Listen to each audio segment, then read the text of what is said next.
Pernahkah kalian mendengar tentang warung gaib di Alas Roban?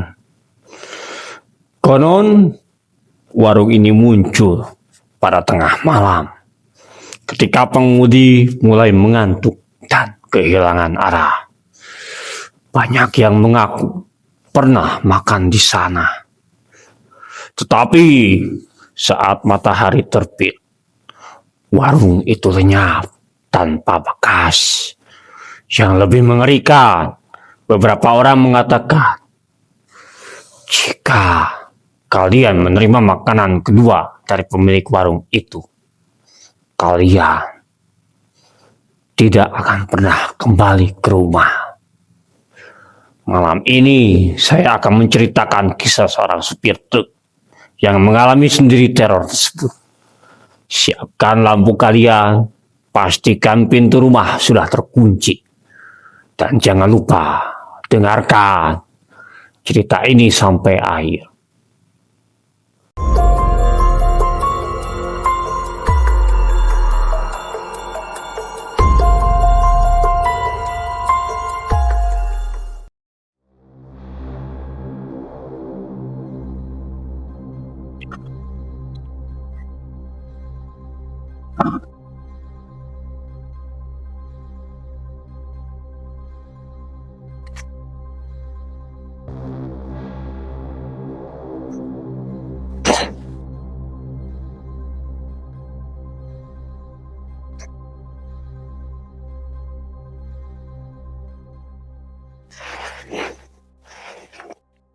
Assalamualaikum warahmatullahi wabarakatuh.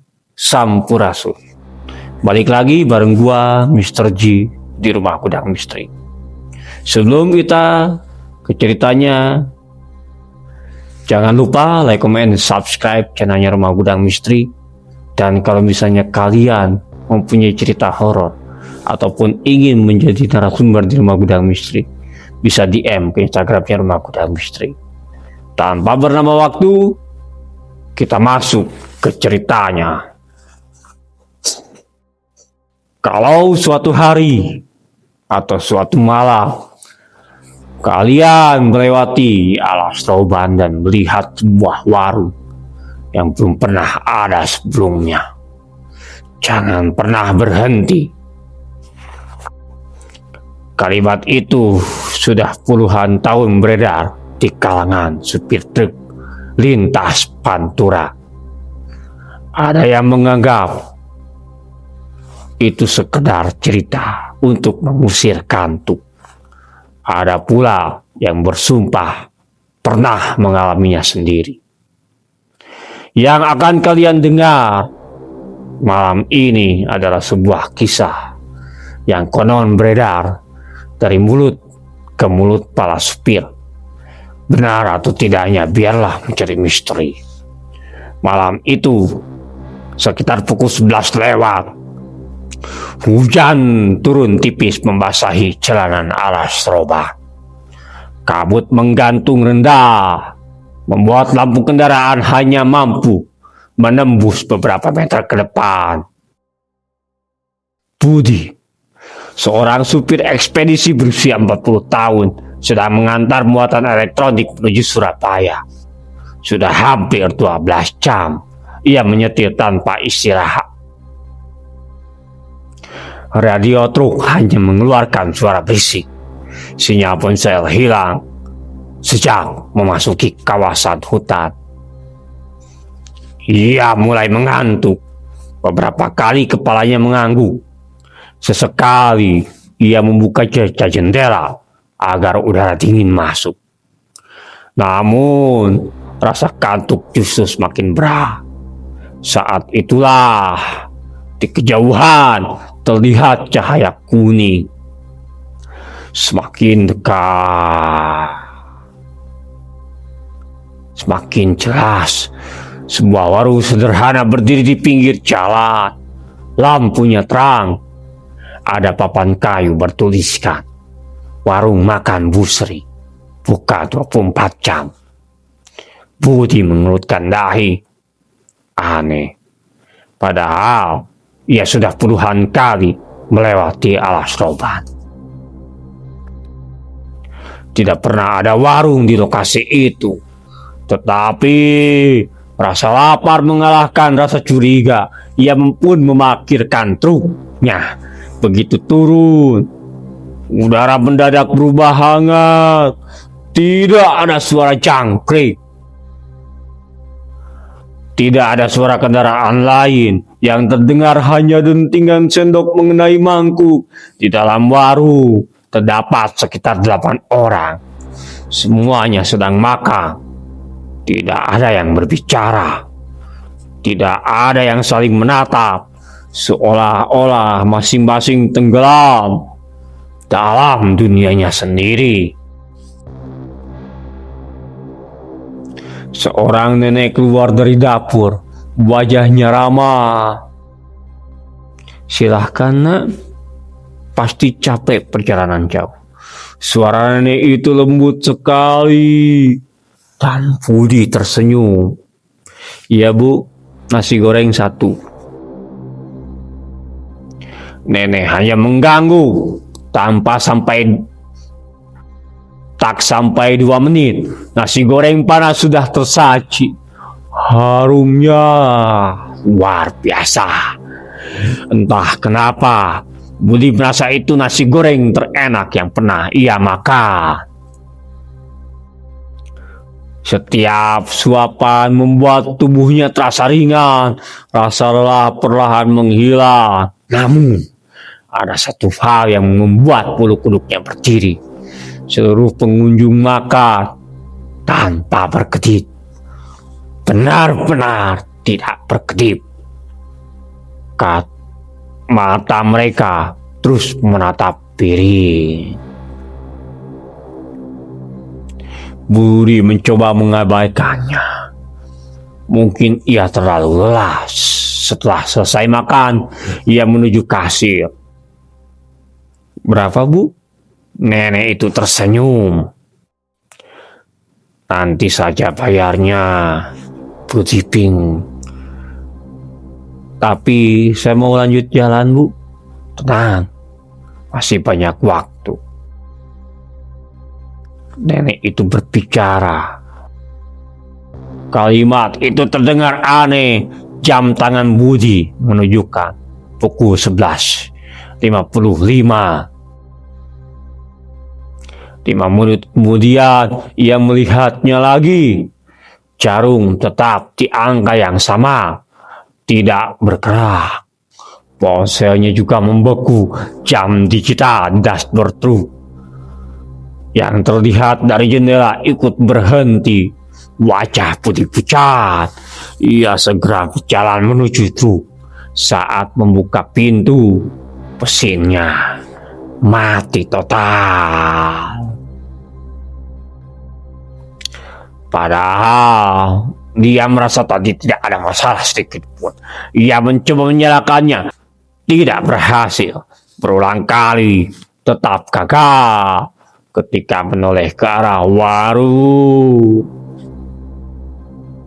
seluruh pengunjung kini menatapnya bersamaan, tanpa suara, tanpa ekspresi. Mata mereka kosong. Nenek itu masih tersenyum dan berkata, "Kenapa buru-buru, Nak? Kita di sini tidak mengenal waktu." Kalimat itu membuat cara Budi seakan berhenti mengalir.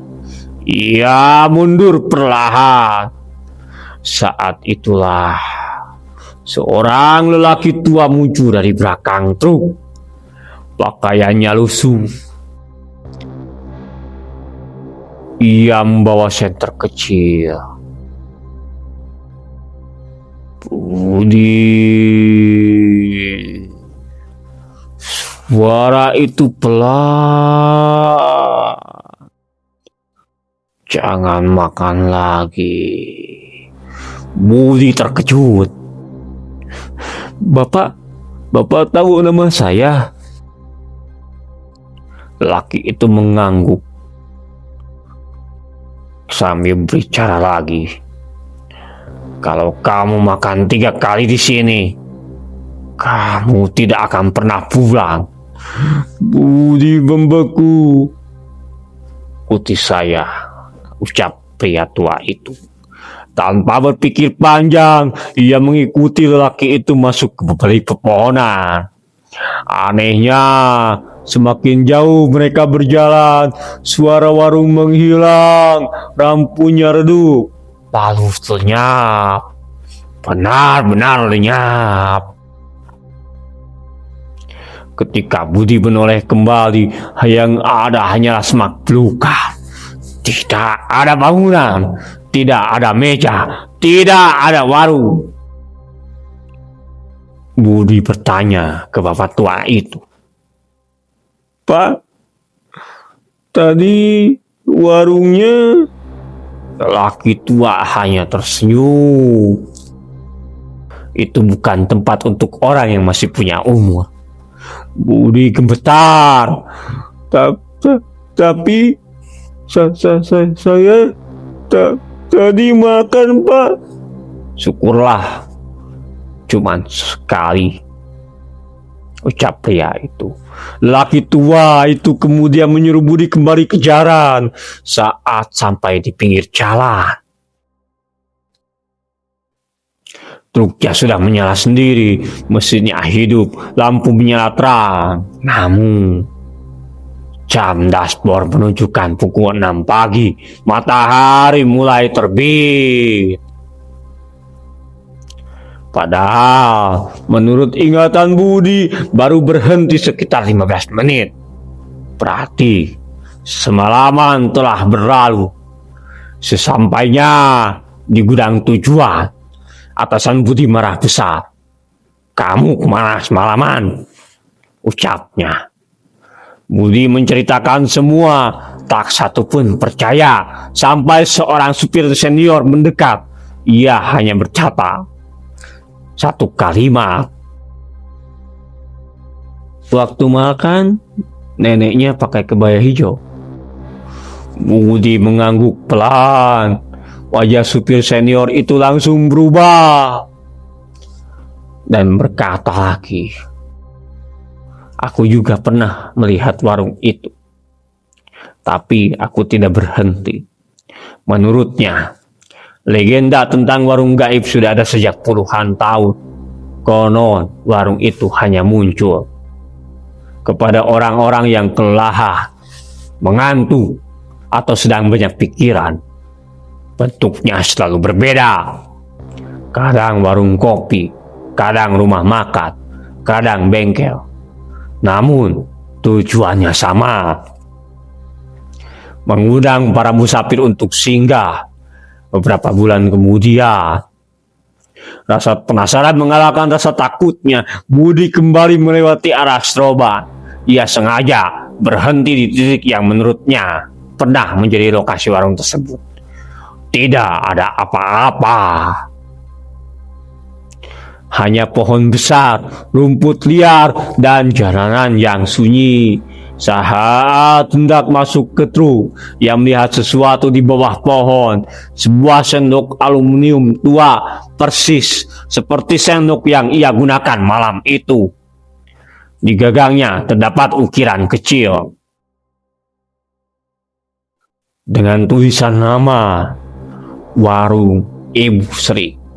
Jantungnya berdegup kencang. Ia segera membuang sendok itu ke semak-semak, lalu pergi tanpa menoleh lagi. Beberapa tahun berlalu, Budi pensiun menjadi sopir. Namun satu kebiasaan tidak pernah berubah. Setiap kali bertemu supir muda yang hendak melintasi arah Stroban pada malam hari, ia selalu berpesan, kalau lapar, tahan sedikit. Kalau melihat warung yang terasa asik, jangan berhenti. Karena belum tentu semua tempat makan di pinggir jalan dihuni manusia. Ucapnya. Hingga hari ini tidak ada yang bisa membuktikan apakah warung itu benar-benar ada atau hanya halusinasi akibat kelelahan. Namun Kisah serupa terus bermunculan dari berbagai pengendara yang mengaku pernah melihat cahaya hangat di tengah gelapnya Alas Roban, sebuah tempat singgah yang hanya muncul pada waktu-waktu tertentu, lalu hilang tanpa meninggalkan jejak. Jadi, jika suatu malam kalian melintasi Alas Roban, kabut turun perlahan dan di kejauhan terlihat sebuah warung yang lampunya menyala sendiri. Keputusan untuk berhenti sepenuhnya ada di tangan kalian. Oke, sekian cerita misteri di episode kali ini. Percaya atau tidak, itu hak kalian. Dan seseram apapun pengalaman horor kita, akan lebih seram kalau kita tidak punya uang. Assalamualaikum warahmatullahi wabarakatuh. Sampurasun.